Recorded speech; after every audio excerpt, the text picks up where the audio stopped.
B.R. Gavai हा व्यक्ती, याला भारतातले सर्व लोक ओळखत असतील.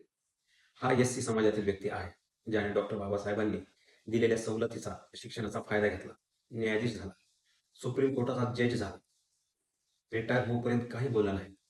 आता रिटायर झाला आणि रंग बदलले. हा मनुवादी, पाखंडवादी धीरेंद्र शास्त्रीला भेटायला गेला. त्याचे पाय धरून आला आणि याच कारणामुळे डॉक्टर बाबासाहेब आंबेडकर म्हणायचे की मुझे पढे लिखे लोगों ने धोका दे दिया.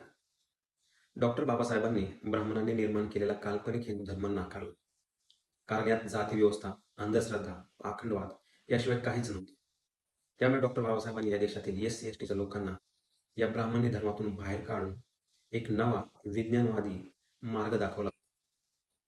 आणि त्यांची अपेक्षा होती की माझ्या मृत्यूनंतरही जबाबदारी या देशातील एस सी एस टी समाजातील सुशिक्षित लोकांनी घ्यावी आणि अडाणी एस सी एस टी समाजाला हा विज्ञानवादी मार्गावर चालवण्यासाठी मदत करावी.